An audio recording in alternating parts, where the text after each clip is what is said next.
Okay, so in this video, let's proceed with Angular with routing parameter. Okay, the next step in routing. Okay, what is it, sir? Actually, I have one component, let's say courses component. In courses component, I want one button, home button.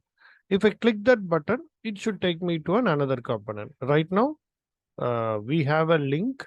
You know, these links are created in the root component. Let me just show that again in the app component.html file. So this is the root component. From root component, we are navigating. Okay. In case if you want to navigate from one component to another component, then how can we do that? And that is what we are going to delete right away. And let me keep close everything. And we'll go to any one component, course component. And from course component, within course component, let's say after this paragraph, let me have a see. Since we don't have a dedicated HTML file, I'm just writing this content in the template, okay, within the TS file itself, okay. And if you have dedicated HTML file, you can write it down in the HTML itself. So here I just say, let me have one button, and the button name is, let's say, home/button,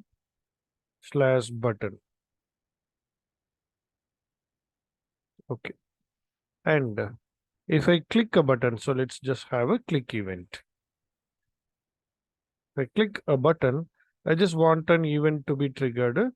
Let's say home btn, or let's say btn home. That is my method name.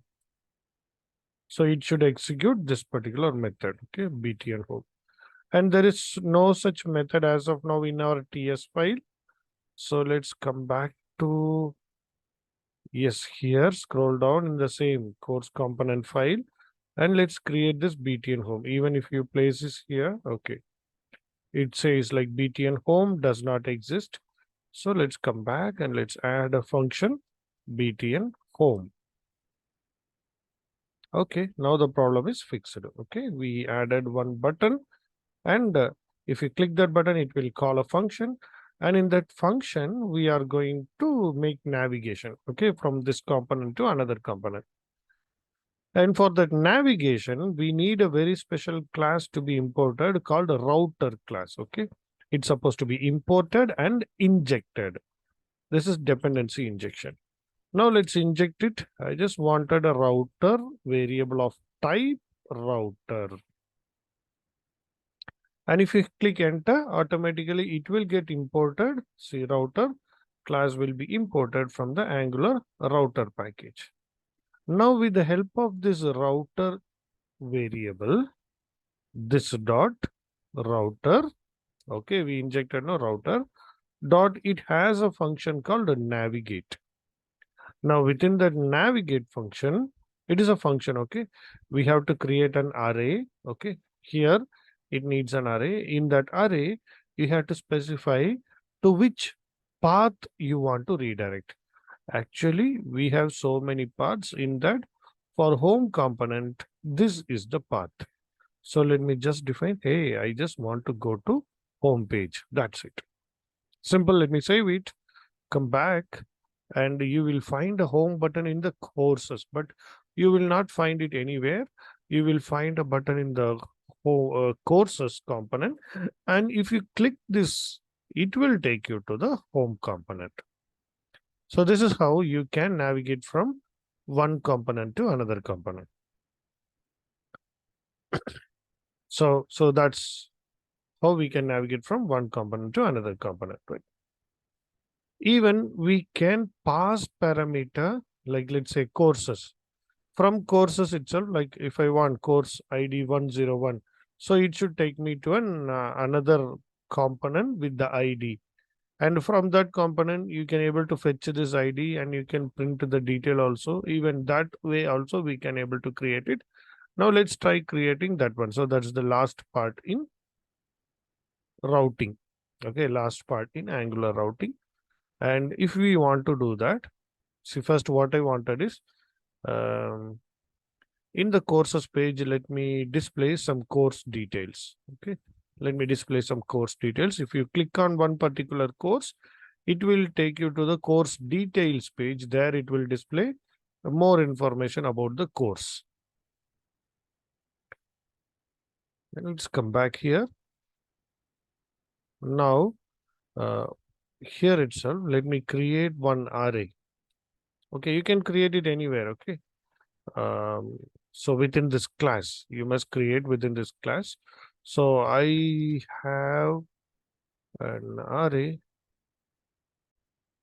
and okay, I just created one array of objects. Okay, courses, and it is an array. And inside the array, we have objects with the ID, name, ID, name, ID, name. So I have few array of objects with course ID and course name. Right. Now here I just wanted to display those course details. Okay. And let's remove this paragraph and we'll have a home button. Okay. After home button, let me create one table or let's say one list ordered. No, let's have it unordered list. Okay. Now inside the list, I just wanted unordered list. I wanted list item. So list item and the slash list item. Okay. And here let's use ng for equals let uh, course of courses. Okay. So what is this? See, from this courses array, I would like to fetch each object and I would like to keep it in the course. Okay. A variable or we can use simply a word obj, so it will be much easily understandable. So from this array I would like to fetch each object and I would like to keep it here. Now inside the list item, actually I just wanted to display the object's ID only. Okay, so obj dot id, using interpolation we are displaying it. Let me click it, sorry, let me save that, and we'll come back to the browser. And yes, actually from the list, we got the course IDs. Okay, right. Now, along with the course ID, okay, inside the list item, it is displaying the course ID. Along with that, I would like to have one button. We'll have one button, or here itself, let's use clickable event. If we click on a particular list item, I just want to call a function, let's say show course, and here we would like to pass the ID of this object. Okay, so let's say obj dot id. Right. So what is this? Let's save it. If I click a list item, it should take me to a function called show course with the ID. Okay, whatever the link you are clicking, that ID, for that ID, it should take the ID to the function. Now let's create that function also, show course. Now this function will have one ID also. Let's say course ID. All right. And I want to navigate this dot router dot navigate. If I click this URL, I want to navigate to one array. In that array, we can give a URL path. Let's say students. Along with that, you can also pass this ID, course ID, course ID, course ID of type any, let's say. Okay, so So what we did, let's see here in action. I have anchor list.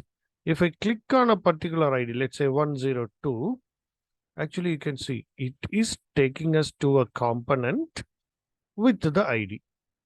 It is taking us to a component along with the ID.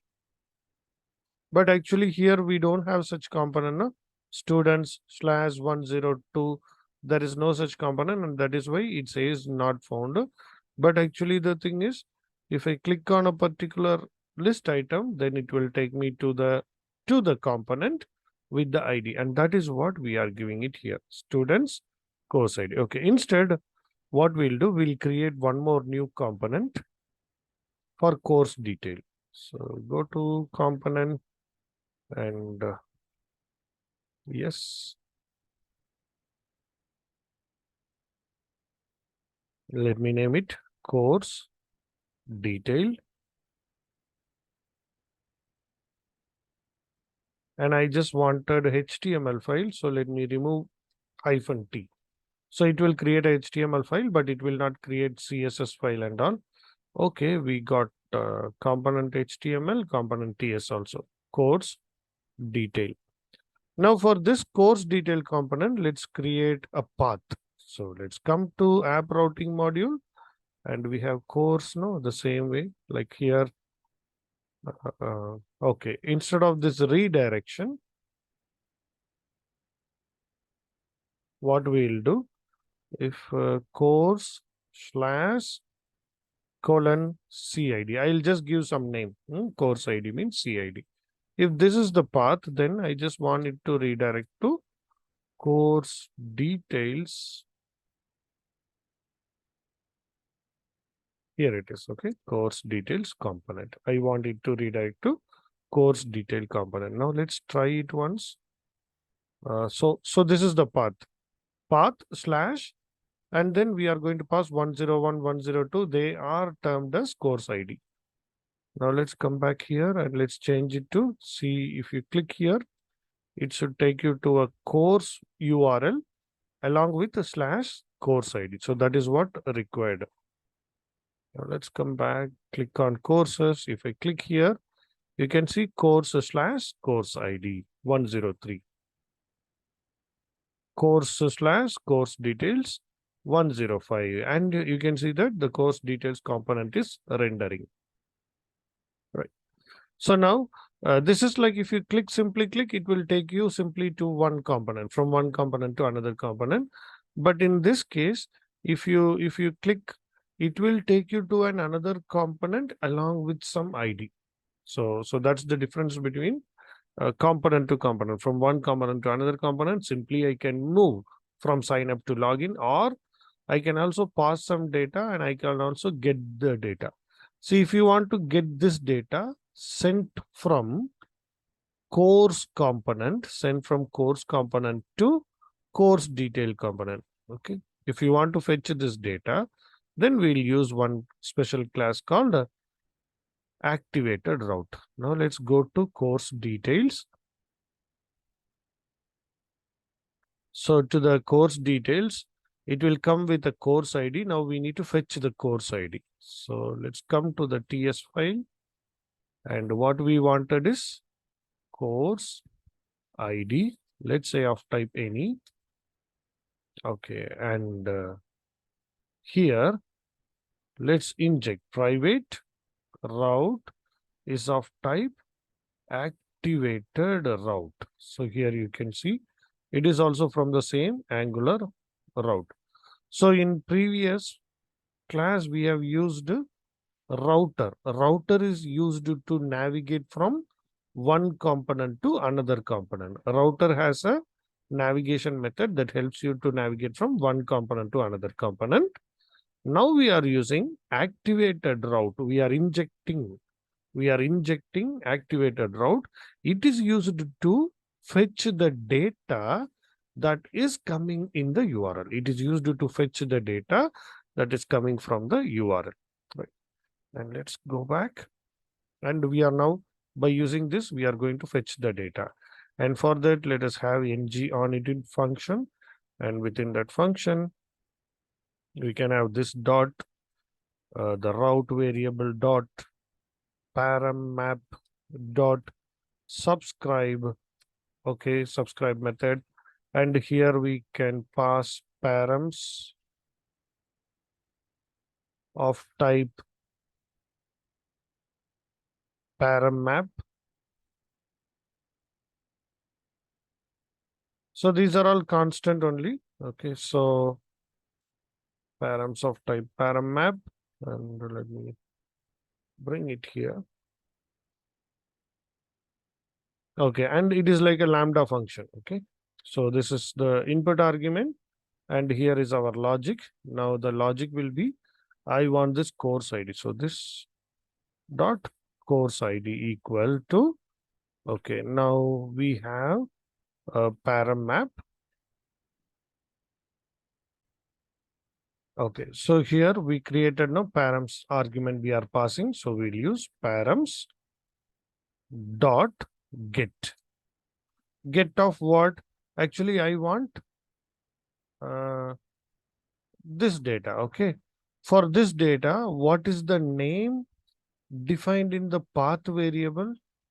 Let us come to app routing module. And this is the name what we had given for the ID value. So now you need to use CID. So that is the name what we have given. Okay. If we have any value, then fetch the value. If not, let it be an empty value. Let this course ID be an empty value. Now, whatsoever it is, if it is a number now, so let's convert into an integer data. It is always preferable. So whatever the value you fetch from the URL, let that be the course ID. We'll store it here. And now we can use that in our HTML file to display course details work with course ID. Okay, let's confirm is that fetching the data.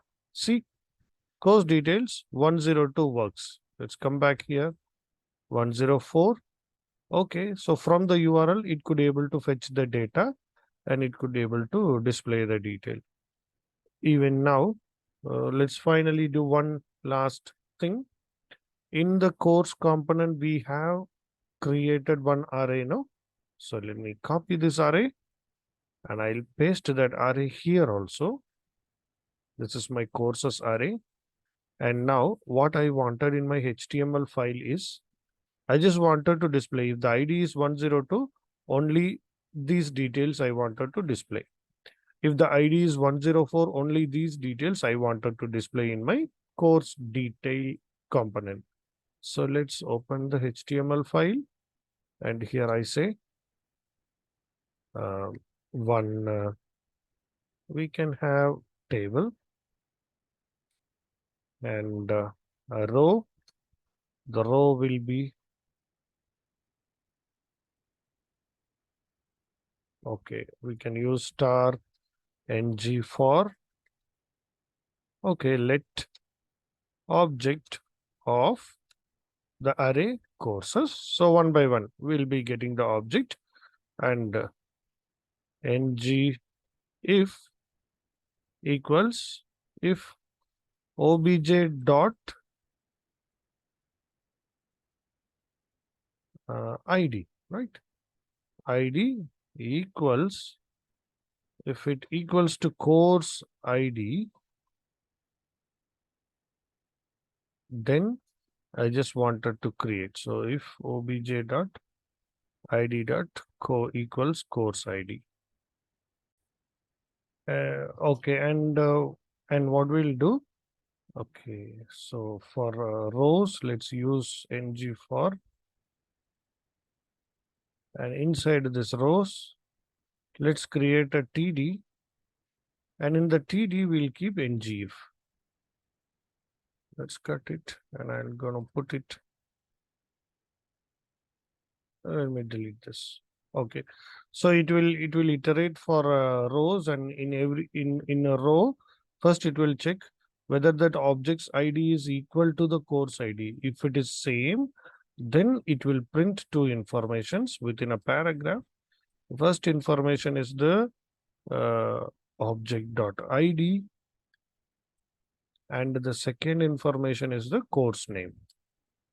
So that is obj.name, because that was in our array. Let's confirm it. Yes, ID and the name. So we are going to display only if the ID matches the course ID. So now let me save it and let's check out the output. Okay, 104 means Python. Let's come back. 102 is .NET. Let's come back. 101 is Java, right? So this is how basically we do navigation from one component to another component, and you can do that very simply just with the help of router class. Okay, this dot router dot navigate to which path you can specify. That is one thing. And the second way is, so that's being done here. Okay, so this is one way. And the second way is, if you want, you can navigate to an URL along with some ID also. And for that, we have to do in routing module, we just need to give a name for the URL. Okay, after course, like whatever the ID you are passing, for that you have to give a name. And when you click, it should also pass the ID. So in the HTML, you need to define in such a way that if I click on this particular link, okay, list item, I want to call the function. While calling the function, I will be passing which ID is clicked, which item is clicked, and that ID we will be passing, and we will be navigating to the path along with the ID. Okay, along with the passed ID. Now in this component, okay, in this component, course component, here it is. We need to retrieve the ID from the URL, and for that we will use activated route. So with the help of activated route, we can able to fetch the ID from the URL. Right? And after fetching the ID from URL, whatever you want, you can do. What I did is I had the array here, and I am iterating the array, and I am checking is that object, is the URL ID matching with the object's ID. If it is only matching, then the corresponding ID and name, I am printing it here. Right? So that's it about routing, and in the next video, we'll see services.